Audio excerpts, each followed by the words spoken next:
नमस्कार, अपना प्रदेश उत्तर प्रदेश उत्तराखंड देख रहे हैं आप। मैं हूं आपके साथ पूजा मोहन पांडे। बुलेटिन की शुरुआत करते हुए सबसे पहले आपको बता दें कि वैश्विक महामारी के खिलाफ उत्तर प्रदेश में लगातार मोर्चे पर डटे सीएम योगी ने तीसरी लहर के साथ ओमिक्रॉन से बचाव करने के लिए ग्राम प्रधानों के बाद आज पार्षदों के साथ भी विचार विमर्श किया। वर्चुअल संवाद के दौरान सीएम योगी आदित्यनाथ ने पार्षदों को उनकी जिम्मेदारियों से अवगत कराया है। मुख्यमंत्री ने कहा कि प्रदेश में ओमिक्रॉन के साथ साथ कोरोना वायरस संक्रमण की तीसरी लहर को देखते हुए हमारी कई जिम्मेदारियां बढ़ी हैं। उन्होंने कहा, प्रदेश के नगरीय क्षेत्र में करीबन 6 करोड़ लोग रहते हैं। यही वजह है कि कोरोना वायरस की तीसरी लहर के साथ ओमिक्रॉन को लेकर हमारी जिम्मेदारी बढ़ गई है।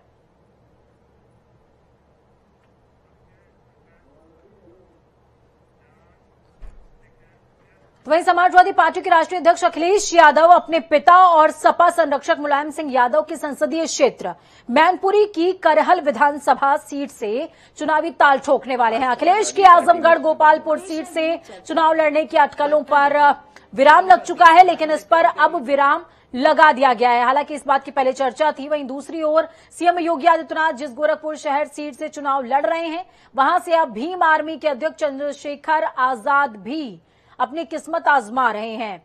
साथ ही समाजवादी पार्टी ने भी आज ही पार्टी में शामिल हुई सुभावती शुक्ला को सियासी संग्राम में उतार दिया है, जहां वो सीधे सीएम योगी के खिलाफ चुनाव लड़ेंगी।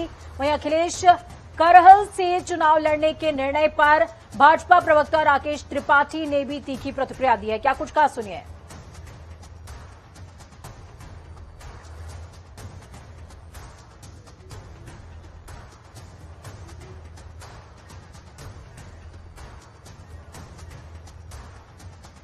तो गोरखपुर शहर का चुनावी दंगल बेहद दिलचस्प हो गया है। सुभावती शुक्ला को यहां से टिकट दिया गया है और यह भी कहा जा रहा है कि सीएम योगी आदित्यनाथ के करीबी माने जाने वाले की पत्नी है सुभावती शुक्ला, और इसको बीजेपी को एक झटके के तौर पर देखा जा रहा है। हालांकि इस दंगल को और ज्यादा दिलचस्प बना दिया है चंद्रशेखर आजाद रावण ने, जो कि भीम आर्मी के अध्यक्ष हैं। उन्होंने साफ तौर पर कहा कि हो सकता है कि मैं हार जाऊं, हो सकता है कि मेरी गिरफ्तारी हो जाए, लेकिन मैं चुनावी रण में ताल ठोकूंगा। राकेश त्रिपाठी क्या कह रहे हैं, सुनिए इस पूरे मामले को लेकर। लोकतंत्र में भारत का संविधान की आजादी देता है कि कोई भी व्यक्ति कहीं से भी चुनाव लड़ सकता है। अखिलेश यादव जी उत्तर प्रदेश की किसी भी विधानसभा से जहां से वो चुनाव लड़ना चाहे लड़ सकते हैं, लेकिन अगर उनको ये गलतफहमी है कि मैनपुरी उनका गढ़ है जहां उनके पिताजी चुनाव जीत करके आए हैं और वहां से वो चुनाव लड़ करके सेफ है, तो अखिलेश यादव जी को मैं बताना चाहूंगा कि प्रेम सिंह साक्य जब लोकसभा का चुनाव लड़े तो मायावती जी का समर्थन लेना पड़ा। मायावती जी स्वयं गई थी वहां अपील करने के लिए, उसके बावजूद केवल हजारों मतों के अंतर से ही प्रेम सिंह साक्य वहां चुनाव हारे और मुलायम सिंह चुनाव जीत पाए। जबकि भाजपा के 50 से ज्यादा ऐसे सांसद हैं जो लाखों मतों के अंतर से 2019 का चुनाव जीते थे। तो मैनपुरी में भी उनकी हालत पतली है। हम उनकी साइकिल को करहल में ही पंचर कर देंगे, वो एक्सप्रेस वे चढ़ नहीं पाएंगे जिस एक्सप्रेस वे से उनको घर से लखनऊ आने का रास्ता मिलता है। लखनऊ की दूरी करहल से बहुत ज्यादा हो जाएगी। तो राकेश त्रिपाठी को सुन रहे थे आप। तीखे बोल और चुनावी संग्राम में ये तीखे बोल काफी ज्यादा प्रतिक्रियाशील भी होते हैं। तौकीर किदवई हमारे साथ में जुड़ चुके हैं राजधानी लखनऊ से, संवाददाता है हमारे। तौकीर, लगातार सियासी गलियारों पर नजर बनाए हुए हैं, हर हलचल को भांपने की कोशिश कर रहे हैं। तौकीर, सपा की साइकिल, हालांकि अखिलेश यादव ने यह कहा था कि मैं योगी आदित्यनाथ से पहले ही चुनाव लड़ूंगा, आप चिंता मत कीजिए कि मैं कब लड़ूंगा, लेकिन जब भी लड़ूंगा उनसे पहले लड़ूंगा। तीसरी चरण में मैनपुरी आता है, मैनपुरी का करहल फाइनल हुआ है।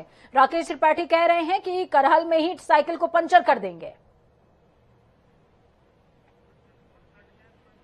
चलिए, शायद जो है फोन लाइन हमारी जो है उनसे संवाद नहीं हो पा रहा है तौकीर से। एक बार फिर से हमारी कोशिश होगी कि तौकीर से बातचीत हो सके तो आपको बताएंगे कि क्या कुछ इसके सियासी मायने हैं। लेकिन इस बीच सुभावती शुक्ला को गोरखपुर से जो टिकट मिला है वो काफी ज्यादा गोरखपुर सीट को दिलचस्प बना देता है, और जिस तरीके से अखिलेश यादव मैनपुरी से चुनाव लड़ रहे हैं, मैनपुरी के करहल से चुनाव लड़ रहे हैं, उसको लेकर के भी कहा जा रहा है कि अखिलेश के लिए, चूंकि उनकी पैतृक सीट है, पैतृक सीट इस तरीके से क्योंकि उनके पिता भी मैनपुरी से ही किस्मत आजमाते रहे हैं, हमेशा जीतते रहे हैं, तो अखिलेश भी इस चुनावी रण में वहीं से ताल ठोकने की कोशिश करेंगे।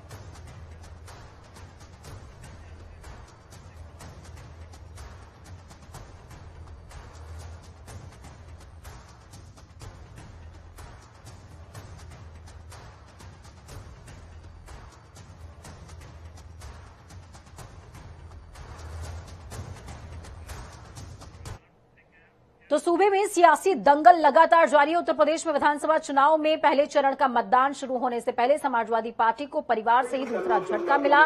समाजवादी पार्टी के संरक्षक मुलायम सिंह यादव के साढ़ू पूर्व विधायक प्रमोद गुप्ता बीजेपी में शामिल हो गए। लखनऊ में उनके साथ कांग्रेस की poster girl doctor Priyanka Maurya ने भी बीजेपी की सदस्यता ले ली। बीजेपी ज्वाइनिंग कमेटी के प्रमुख पूर्व प्रदेश अध्यक्ष डॉक्टर लक्ष्मीकांत वाजपेयी ने उनको सदस्यता दिलाई है। बीजेपी में शामिल होने के बाद औरैया के विधुनवा से विधायक रहे प्रमोद कुमार गुप्ता ने अखिलेश यादव पर बेहद गंभीर आरोप लगाए।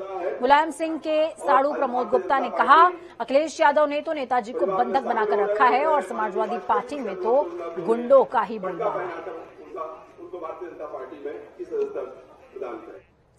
अखिलेश यादव ने यूपी चुनाव से पहले एक और बड़ा ऐलान किया। उन्होंने कहा कि समाजवादी पार्टी की अगर सरकार बनती है तो पुरानी पेंशन व्यवस्था को बहाल कर दिया जाएगा।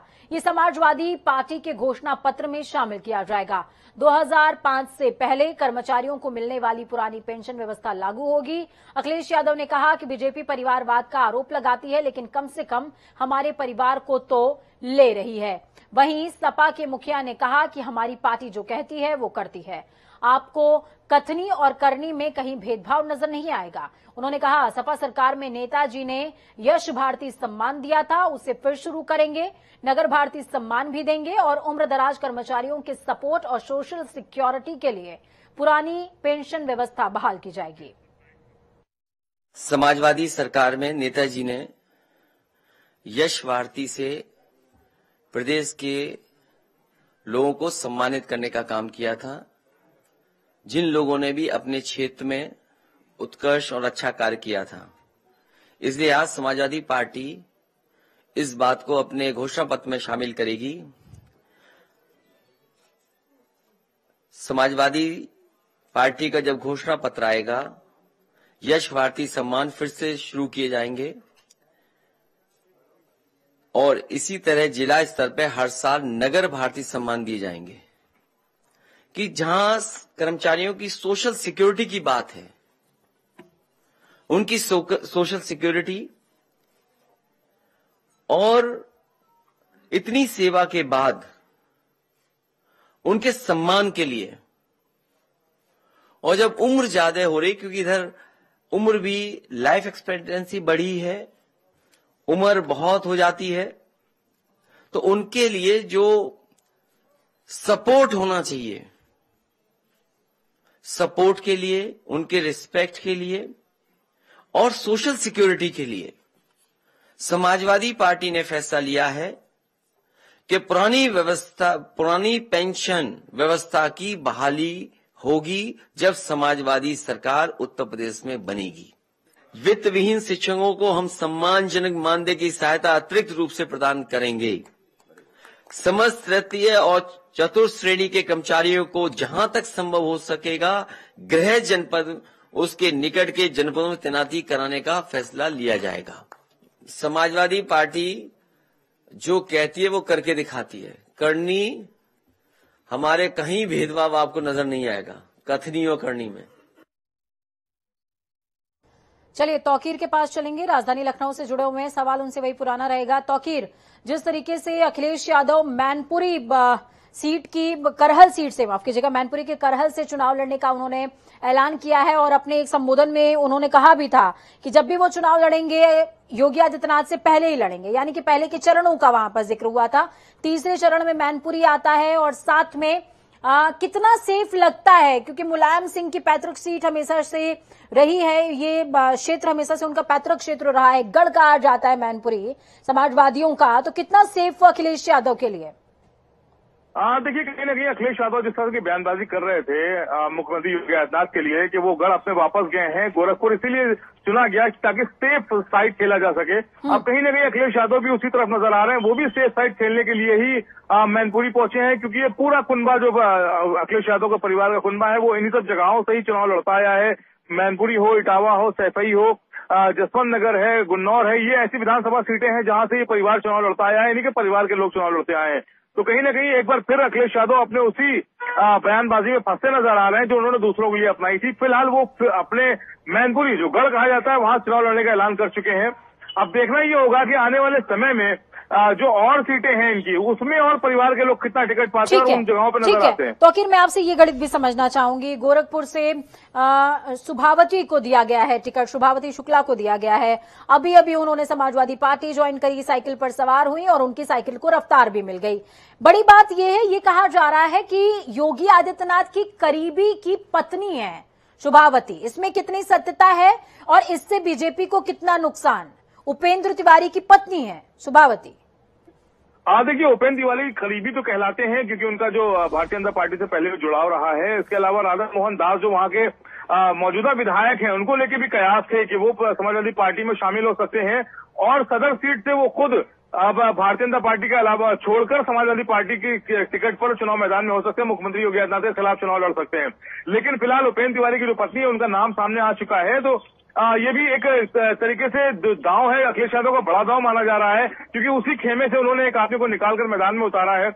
लेकिन जो सदर सीट की बात की जाए तो वहां से 5 बार सांसद रहे गोरखपुर से योगी आदित्यनाथ, तो उनके लिए कुछ बहुत मुश्किल खड़ी होती नहीं दिख रही है क्योंकि गोरखपुर एक ऐसा जिला है जहां से कभी सरकार में अगर भारतीय जनता पार्टी लंबे अरसे तक नहीं भी रही, लेकिन फिर भी उसने अपने गोरखपुर को बचा के रखा जहां से मुख्यमंत्री योगी आदित्यनाथ चुनाव जीतते आए। भले वो भाजपा से संगठन से ना भी हो, लेकिन उसके बावजूद वो गोरखपुर से उनको हराने के लिए कोई कैंडिडेट सामने नहीं आता, ऐसा इतना बड़ा चेहरा सामने नहीं आता है। हरिशंकर तिवारी जो है, उनका परिवार जरूर एक बार जुड़ चुका है, जो गोरखपुर के ही रहने वाले हैं, बड़ा कुनबा है, वो भी ब्राह्मण बड़ा चेहरा भी है हरिशंकर तिवारी, और कई सीटों पे इम्पैक्ट भी रखते हैं, करीब 30 से 35 सीटों पे। तो फिलहाल वो थोड़ी सी परेशानी जरूर कर सकते हैं, लेकिन मुख्यमंत्री के लिए कोई बहुत बड़ा मुद्दा नहीं बनने वाला है। लेकिन ये जरूर है कि अगर मुख्यमंत्री अपने सीट को बचाने के लिए बहुत फोकस करेंगे तो पूरे प्रदेश में उसको थोड़ा सा इम्पैक्ट जरूर मिलेगा कि अगर वो बहुत ज्यादा दौरे नहीं कर पाएंगे, बहुत ज्यादा निकल नहीं पाएंगे, तो इसका थोड़ा सा इतना इम्पैक्ट जरूर मिल सकता है। बहुत शुक्रिया तौकीर, हमारे साथ जुड़ने के लिए अहम जानकारी ग्राउंड जीरो से साझा करने के लिए। तौकीर किदवई जुड़े, जिन्होंने साफ तौर पर बताया कि क्या कुछ समीकरण रहने वाला है। हालांकि बहुत ज्यादा मुश्किल योगी आदित्यनाथ को नहीं होगी, लेकिन ये भी नहीं है कि राह इतनी आसान हो जाएगी। खबरों में आगे बढ़ते हैं। उत्तर प्रदेश के मुख्यमंत्री का पद संभालने के बाद से ही अपने काम से योगी आदित्यनाथ ने लगातार अपनी लोकप्रियता में बढ़ोतरी की। ग्राउंड लेवल पर जाकर विकास की हर परियोजना को प्रगति पर रखने के साथ ही कोरोना वायरस संक्रमण के दौर में मिशन मोड पर काम करने के साथ हर क्षण अलर्ट मोड पर रहने वाले मुख्यमंत्री योगी आदित्यनाथ के चहेतों की संख्या में लगातार बढ़ोतरी होती जा रही है। उत्तर प्रदेश के मुख्यमंत्री योगी आदित्यनाथ ट्विटर पर फॉलो किए जाने वाले उत्तर प्रदेश के नेताओं की सूची में सबसे आगे निकल गए हैं। वर्तमान में करीबन 1,70,00,000 से ज्यादा फॉलोअर्स के साथ उनकी लोकप्रियता सबसे ज्यादा। समाजवादी पार्टी के राष्ट्रीय अध्यक्ष अखिलेश यादव के ट्विटर पर 1,55,00,000 फॉलोअर्स हैं।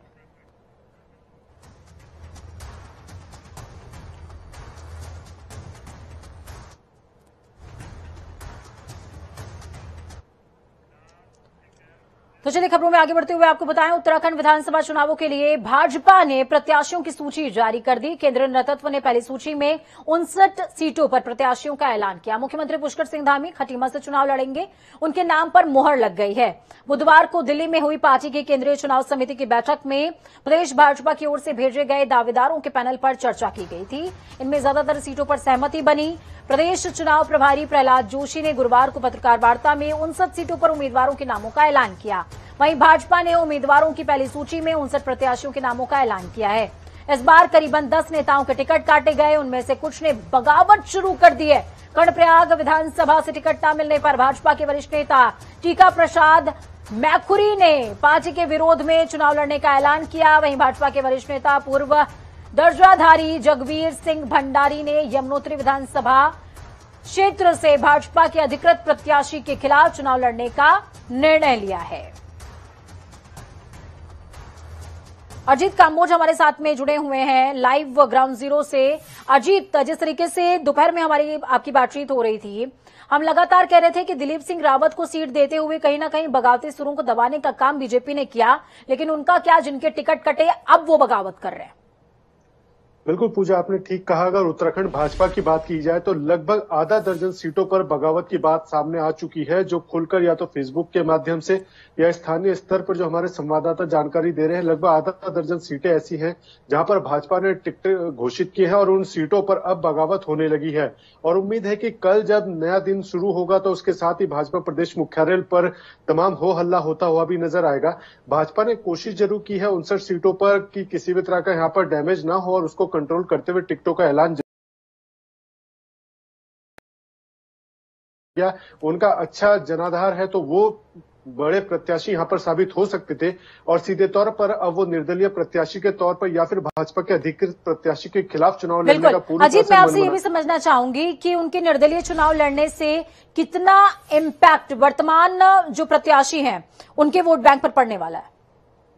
बिल्कुल, अगर भाजपा प्रत्याशियों की बात की जाए तो भाजपा का एक कैडर वोट होता है जो भाजपा के अधिकृत प्रत्याशी के साथ होगा, लेकिन जो लोग सीधे तौर पर निर्दलीय प्रत्याशी के तौर पर चुनावी मैदान में उतरने का दमखम लगा रहे हैं, वो साफ तौर पर अपने व्यक्तिगत जनाधार को देख रहे हैं और कहीं न कहीं वो अपनी मजबूत स्थिति का आकलन कर रहे हैं कि अगर वो निर्दलीय भी उतरते हैं तो वो चुनावी मैदान में भाजपा, कांग्रेस या अन्य दलों के प्रत्याशियों को पछाड़ सकते हैं। तो इसी का नतीजा है कि टिकटों की घोषणा के साथ ही वो निर्दलीय मैदान में उतरने लगे हैं। बहुत शुक्रिया हमारे साथ जुड़ने के लिए अजीत, अहम जानकारी साझा करने के लिए। देखिए, जब कोई प्रत्याशी निर्दलीय चुनाव लड़ता है तो चुनाव आयोग की तरफ से उसको एक निशान यानी कि एक मार्क मिलता है जिसको उसे फ्लोट करना होता है। अब ये जो तमाम उम्मीदवार हैं ये चुनाव लड़ेंगे, निर्दलीय लड़ेंगे, इनकी लोकप्रियता कितनी ज्यादा है, क्या ये सिर्फ वोट कटुआ साबित होने वाले हैं, ये तमाम बातें देखने वाली बात होगी। बहुत खबरों में आगे बढ़ते हैं। भाजपा ने थराली विधानसभा सीट से सिटिंग विधायक मुन्नी देवी शाह का टिकट काट लिया है। नए चेहरे भोपाल राम टमटा को प्रत्याशी घोषित किया गया है। वहीं जनता टीवी ने खास बातचीत करी है भोपाल राम से, उन्होंने अपनी प्रतिक्रिया दी है, चुनावी तैयारी भी साझा की है। देखिए, उत्तराखंड भाजपा ने अपनी पहली सूची जारी कर दी है जिसमें थराली विधानसभा सीट से भोपाल राम टमटा जी को यहाँ पर दावेदार बनाया गया है। टमटा जी, क्या कुछ तैयारी है आपकी और क्या कुछ मुद्दे लेकर आप जनता के बीच? सबसे पहले मैं अपने प्रदेश नेतृत्व का, केंद्रीय नेतृत्व का आभार व्यक्त करना चाहता हूं कि एक ऐसे कार्यकर्ता को उन्होंने चुन करके थराली विधानसभा का उम्मीदवार बनाया है। मैं उनका आभार व्यक्त करता हूं। नंबर 2 में मैं अपने क्षेत्र की पूरे थराली विधानसभा की जनता का, उनका भी मैं दिल से आभार व्यक्त करना चाहता हूं कि जिनकी भावनाएं हमारे प्रदेश और केंद्र तक गई और ये निर्णय हुआ। इसमें टमटा जी, आपको क्या लगता है, सिटिंग विधायक की अगर बात की जाए तो वहाँ पर जो थी महिला थी, अब आपको मौका दिया गया है, कुछ लगता है कुछ कमियां रही जिसके चलते वहाँ पर परिवर्तन किया गया? नहीं, मैं ये नहीं समझता हूँ। जहाँ तक हमारे जो पूर्व में विधायक रही है श्रीमती मुन्नी शाह जी, बहुत अच्छे कार्य किए हैं उन्होंने, अनगिनत कार्य किए हैं। और जहाँ तक मैं समझता हूँ कि पैमाना क्या रहा मैं नहीं जानता हूँ, लेकिन बहुत अनगिनत कार्य हुए हैं, चाहे वो सड़कों का मामला हो, चाहे पुलों का मामला हो, चाहे डिग्री कॉलेज खोलने का मामला हो, बहुत सारे अनगिनत कार्य हुए हैं और उन्हीं कामों को हम आगे रख करके चुनाव के बीच जाएंगे। तो ये थे थराली विधानसभा सीट से भाजपा प्रत्याशी भोपाल राम टमटा, जिनका साफ तौर पर कहना है कि पिछली जो वहां पर विधायिका थी भाजपा की ही थी, उन्होंने कई कार्य वहां पर किए हैं, उन्हीं को आगे बढ़ाने का काम अगर जनता पर विश्वास जताती है तो ये करने का काम करेंगे। कैमरामैन रुपेश नेगी के साथ अजीत काम्बोज, जनता टीवी, देहरादून। तो एक संदेश देने की कोशिश वर्तमान जो प्रत्याशी हैं उनकी ओर से कि हमारी जो पहले की प्रत्याशी थी और विधायक थी, उन्होंने बेहतरीन काम किया, उन्हीं के कामों को आगे ले जाएंगे। लेकिन सवाल उठता है कि अगर उनके काम इतने बेहतर थे तो टिकट काट क्यों लिया गया। खबरों में आगे बढ़ेंगे, फटाफट अंदाज में 25 अहम जिलों का रुख करेंगे। जालौन में एंटी करप्शन टीम की बड़ी कार्रवाई पेश आई है। 10,000 रुपए रिश्वत लेते हुए लेखपाल को रंगे हाथों गिरफ्तार किया गया। अलीगढ़ में बड़े भाई ने छोटे भाई की लाठी डंडों से पिटाई की, पुलिस हत्यारे भाई की तलाश में जुटी है। बदायूं में नामांकन के लिए कलेक्ट्रेट परिसर में सुरक्षा व्यवस्था, जिलाधिकारी ने जायजा लिया, कर्मचारी गणों को आवश्यक दिशा निर्देश भी दिए गए। फतेहपुर में अलाव तापते समय कच्चे मकान की छत गिर गई, 3 मासूम बच्चे मलबे में दबे, अस्पताल में तीनों का इलाज जारी। जालौन में अनियंत्रित डीसीएम ने कार में मारी जोरदार टक्कर, कार सवार पिता पुत्र गंभीर तौर पर घायल। दौलतपुर पुलिस को मिली बड़ी कामयाबी, पुलिस ने 5 चोरों को किया गिरफ्तार। अलीगढ़ में पशु चोरों का आतंक, अज्ञात बदमाशों ने हथियारों के बल पर 35 बकरियां लूटकर हुए रफूचक्कर। फतेहपुर में गैस चूल्हे में खाना बनाते समय लगी आग, बच्चा समेत 5 लोग झुलसे। काफी मशक्कत के बाद आग पर पाया गया काबू। चंदौली में उप निर्वाचन अधिकारी ने मतदाता जागरूकता एक्सप्रेस को किया रवाना। मताधिकार के प्रयोग और उनके अधिकारों के बारे में लोगों को दी जानकारी। बदायूं में वीडियो बनाते समय रोटावेटर में फंसने से मौके पर ही मौत, शव को पोस्टमार्टम के लिए भेजा गया। कानपुर देहात में 10 साल की मासूम के साथ दरिंदगी, बच्ची की हालत नाजुक बताई जा रही है, पुलिस तफ्तीश में जुटी। बिजनौर में स्वास्थ्य विभाग की टीम ने अल्ट्रासाउंड केंद्र पर मारा छापा, गर्भस्थ शिशु का लिंग परीक्षण करते 3 लोग दबोचे गए। आगरा में पड़ोसी दुकानदार ने 18 साल की युवती के चेहरे पर डाला तेजाब, तेजाब से झुलसी युवती को उपचार के लिए भर्ती कराया गया।